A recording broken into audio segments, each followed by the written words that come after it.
ریزی سوی وا ضرور صد مقتل کسا خون ریزی سوی وا ضرور صد مقتل کسا ستا د نظر د لیونتوب او د یرغل کسا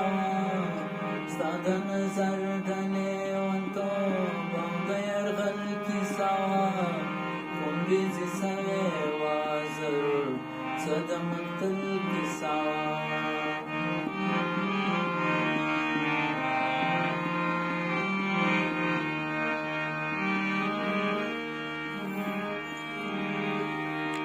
د تیارو د بلاګانو د شر ذکر کېدو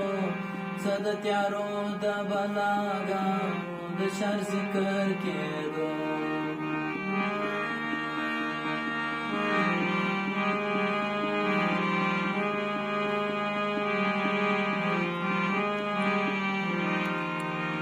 څه د تیارو د بلاګانو د شر ذکر کېدو صد تیارو د بلاګانو د شر ذکر کېدو دا بوږنوونکې بلا ډېره د اوربل کیسه وه دا بوږنوونکې بلا ډېره د اوربل ستا د نظر د لیونتوب او د یرغل کیسه وه خون ریزې سوی وه ضرور صد مقتل کسا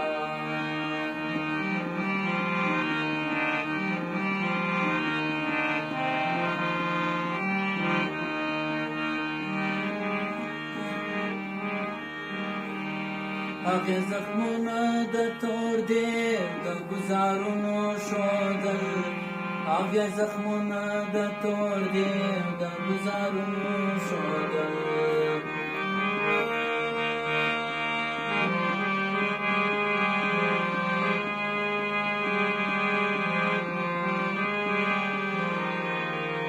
هغې زخمونه د تور دیو د ګزارونو ښودل هغې زخمونه د تور دیو د ګزارونو ښودل لکه یتیمه غرې نیولې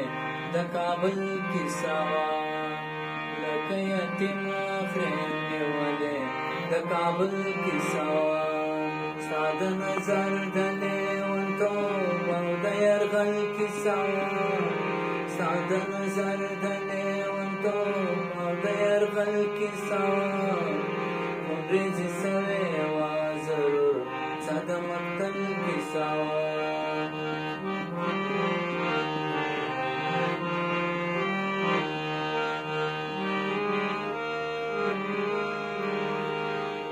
هغه د خیال په کوی کاف کې شاپیریو سره هغه د خیال په کوی کاف کې شاپیریو سره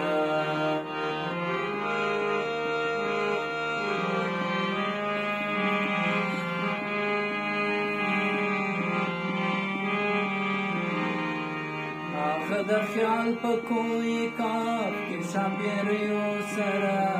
هغه د خیال په کوی کاف کې شاپیریو سره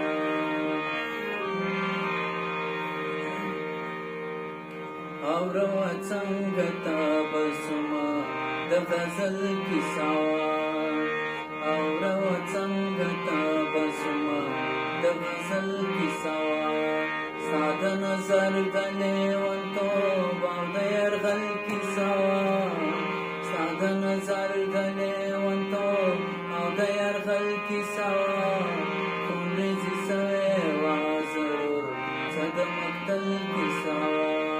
خون ریزې